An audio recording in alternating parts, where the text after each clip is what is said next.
안녕하십니까. 반갑습니다. 전국에 계신 청취하시는 성도 여러분, 오늘도 거룩한 안식일 날 여러분과 같이 은혜 받을 성경 말씀은 마태복음 3장 5절에서 12절까지 보니까 세례 요한이 많은 사람들에게 책망을 하고 하나님의 말씀을 전달할 내용이 기록이 되어 있습니다. 하나님이 심판주로서 나중에 하실 일에 대해서 말씀해 주시면서 또한 현실을 살아가는 많은 사람들에게 어떻게 해야 하나님 앞에 옳은가 하는 것을 경고하시는 그런 말씀을 기록이 되어 있습니다. 여기에 특별히 강조한 말씀은 외식하는 자의 죄악에 대해서 말씀을 하셨습니다. 그 시대만 해도 많은 사람이 외식으로 치우쳐 있습니다. 또한 많은 사람이 그런 외관적인 일에 치우쳐 있어 보니까 하나님의 말씀 어긋나는 길로 가게 돼 가지고 너무너무 이제 시대가 신앙적인 차원에서 혼탁한 그러한 시대를 보고 세례 요한이 외식하는 자에 대한 죄악이 이러이러하다, 이거에 대해서 아주 강하게 이렇게 질타를 한 그런 내용이 기록이 되어 있습니다. 당 시대에 많은 종교적인 지도층에 있는 사람들이 그 외식하는 죄에 빠져 있었고, 뿐만 아니라 정치와 종교와 합세해서 그 여러 하나님의 백성을 혼란스럽게 이렇게 만들어진 그런 일들이 많았습니다. 오늘 이 시대도 항상 이제 정치적인 거, 종교적인 거, 경제적인 거, 이거에 대해서 여러 가지 혼탁해질 때에 하나님의 백성들이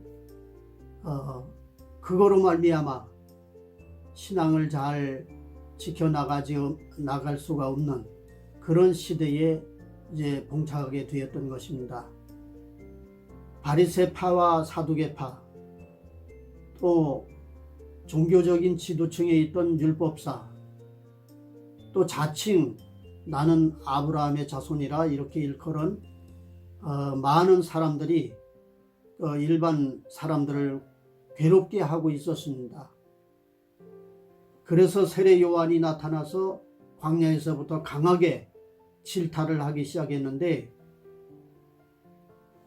그 요단강가에서 세례식을 거행을 하게 됐는데 많은 사람이 와서 세례 요한에게 세례를 받으면서 신앙을 고백하고 자기의 죄를 고백하는 그런 일들이 벌어졌는데, 거기에 그 지도층에 있는 사람들도 와서 자기의 죄를 자복하게 이르렀고, 그래서 세례 요한에게 세례를 받게 되었습니다.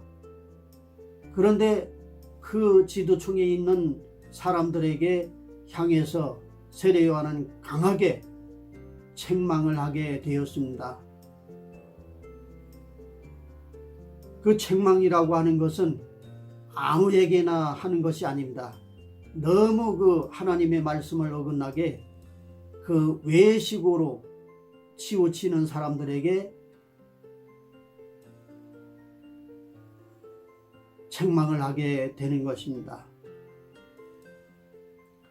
오늘 이 시대도 똑같은 그런 세례 요한이 책망한 것과 같은 그런 시대가 아닌가 그렇게 생각이 됩니다.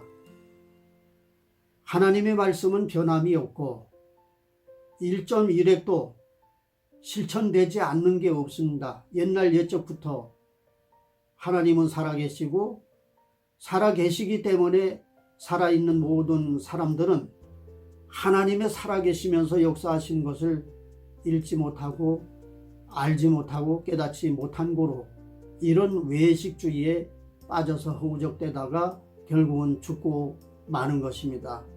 이런 죄악을 하나님 앞에 자복하고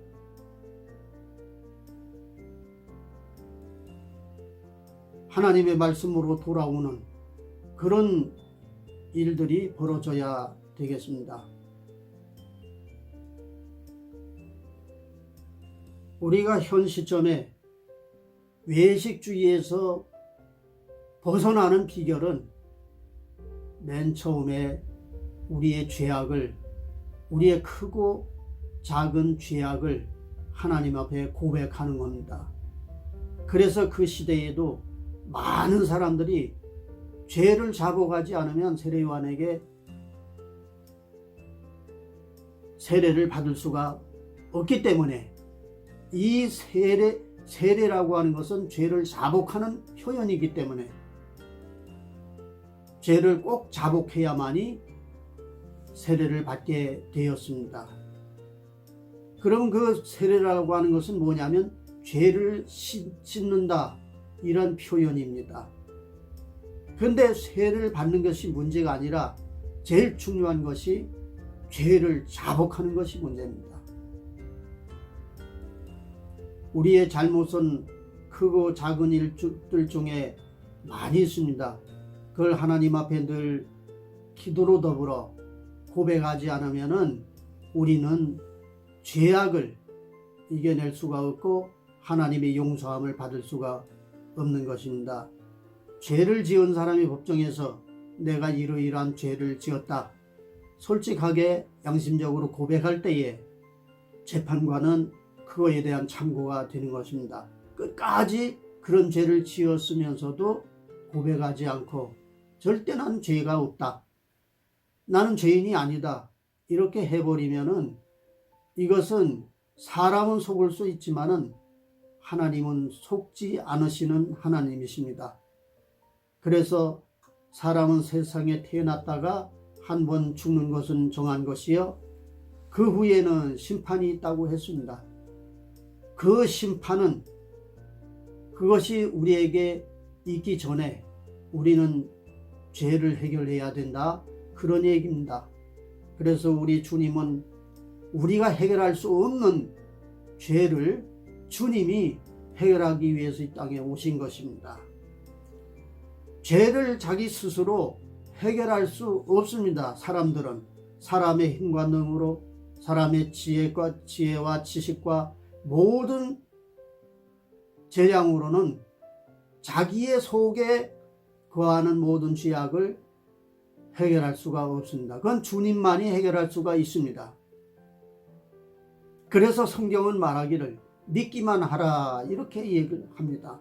믿기만 하면 우리의 영혼의 죄악 중에 크게 나누면 두 가지가 있습니다. 하나는 영혼의 죄입니다. 영혼의 죄는 사람이 감당할 수가 없습니다. 사람이 해결할 수가 없습니다. 영적 죄라고 하는 것은 우리가 안 보이는 것이기 때문에 아담 에바가 범죄함으로 말미암아 그 후손에게 이어지는 유전죄라고도 합니다. 그 영혼의 죄예요. 그 죄를 해결하지 않으면 하나님의 나라에 들어갈 수가 없습니다. 그럼 그 죄를 해결할 수 있는 방법은 예수 믿는 겁니다. 예수님이 그 죄를 다 해결해 주셨기 때문입니다. 자기의 백성을 자기의 죄에서 구원할 자이심이라 이렇게 말씀했습니다. 예수님 오신 목적은 만민의 죄악을 짊어지신 것입니다. 짊어지심으로 말미암아 해결이 다 됐습니다. 그 예수님을 믿음으로 말미암아 우리의 영적 죄는 다 사유함 받고 천국에 입성할 수 있는 그러한 백성으로 삼아 주시는 것입니다. 그 다음에 이제 둘째는 육체의 죄입니다. 육체의 죄. 그럼 영혼의 죄라고 하는 것은 유전죄, 원죄라고 하는 것인데 이거는 우리 사람의 힘으로 해결할 수가 없다. 예수님만 해결할 수 있는 죄다.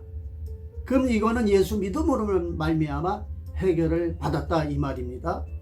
우리 사람의 회개 아무리 무엇 어떻게 하더라도 이건 해결할 수가 없기 때문에 주님이 다 해결해 주셨다 이 말이에요. 그런데 우리 육체의 죄가 있습니다. 이 육체가 세상을 살아나가는 동안에 죄를 짓는 것을 가르쳤습니다. 이 육체의 죄를 회개하지 못하면 이것으로 말미암아 지옥 가는 것은 아닙니다. 분명히 천국에 가는 것은 예수님의 공로로 말미암아 가는 것이지 우리 죄가 있다고 해서 가는 것이 아닙니다. 그런데 이 육체가 날마다 세상 사는 동안에 짓는 죄 있지 않습니까? 그것은 순간순간 하나님 앞에 해결을 받아야 돼요. 그렇지 않으면 하나님이 진노의 손이 임한다 이 말이죠. 육체가 죄를 지어서 하나님 마음에 안 맞는 그런 행위를 한다고 그러면 그 행위에 대한 육체의 그 죄악에 대한 해결을 그 순간순간 하지 않으면 안 된다.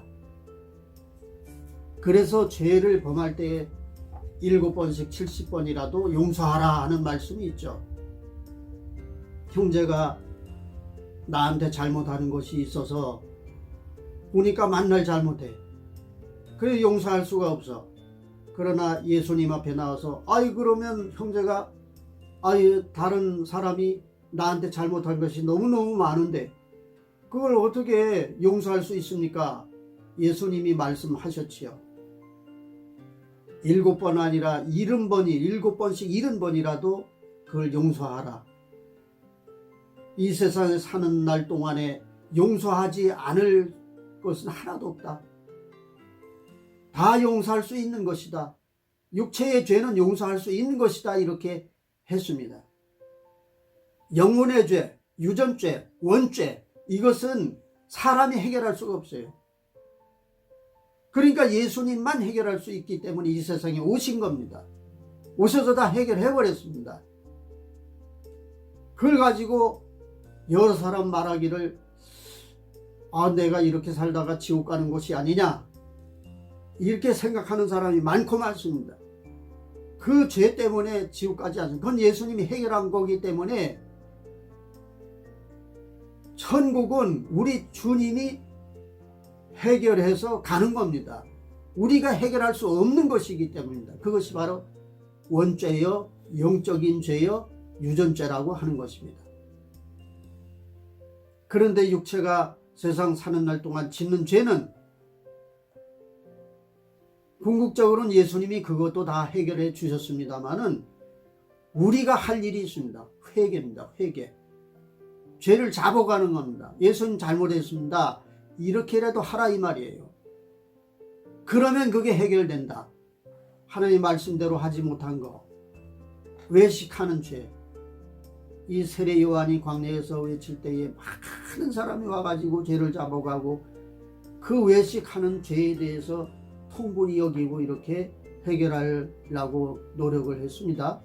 그런데 그것까지도 우리 육체의 죄악까지도 고백하면 회개하면 해결해 주심하고 한 우리 예수님의 놀라운 은혜의 말씀이십니다. 이 시각까지 우리가 이런 죄악에 빠져서 살았으면 이것은 주님 앞에 내놓고 자복하고 회개함으로 말미암아 영혼의 죄도 해결할 함을 받을 뿐만 아니라 우리가 날마다 생각으로 짓는 죄, 육체로 짓는 죄, 행위로 짓는 죄 이런 죄악이 많이 있습니다. 이 죄악도 고백하고 회개함으로 말미암아 해결함 받는 여러분들 되시기를 간절히 바랍니다. 두 번째는 세례 요한이 이 자기한테 와서 세례를 받으신 모든 그 외식하는 죄에 젖어 있는 사람들에게 말하기를 독사의 자식들아 이렇게 책망을 했습니다. 그 독사라고 하는 동물은 뭐냐면 우리가 간단히 얘기를 해서 독을 독을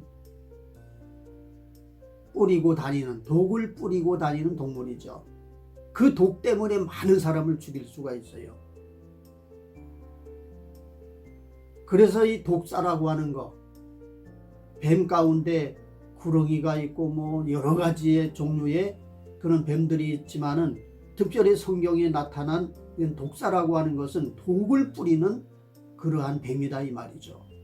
뱀이라고 하는 것은 징그럽지 않습니까? 그런데 독사는 그 속에 들어있는 독이 사람 속에 들어가면은 생명을 앗아갑니다. 그 독이 그렇게 무섭다 이 말이죠. 그래서 지금 이 세상에 보면은 이단 사설들이 많이 판을 치고 있는데 이것도 독사의 그러한 독을 사람들이 자기의 명예 영광을 위해서 어떠한 돈과 그 자기의 어떠한 것을 이루기 위해서 뭐 교회를 크게 짓기 위해서 외관상의 어떠한 것을 많이 이루어 놓기 위해서 많은 사람들을 이용하는 그런 것도 큰 독을 뿌리는 것입니다. 우리 예수님이 제자들에게 가르치시면서 이렇게 했습니다. 저 예루살렘 성전을 헐라. 그 성전을 헐면은 사흘 만에 내가 일으키리라. 그건 무슨 말이냐 하면은 예루살렘 성전은 옛날 모세의 율법에 의해서 세워진 것입니다. 그런데 그거는 이미 예수님 온 후로 전부 돌 위에 돌도 남지 않고 다 무너뜨린다고 그랬습니다. 오직 예수님은 하나님 아들인 반면에 하나님이십니다. 하나님이십니다. 천지를 창조하시고 사람을 창조하시고 모든 세계를 주관하시는 주인 되시는 우리 하나님.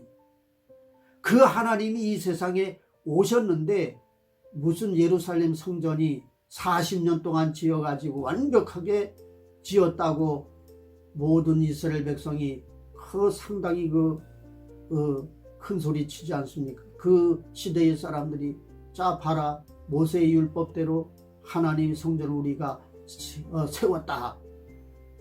상당히 자기의 명예와 어떠한 외관적인 것을 의식적인 것을 나타내 보여주는 것이죠. 그러나 우리 예수님 과감하게 니네들이 애써 저렇게 지어놓은 예루살렘 성전도 돌 위에 돌 하나도 남지 않고 다 무너뜨리겠다.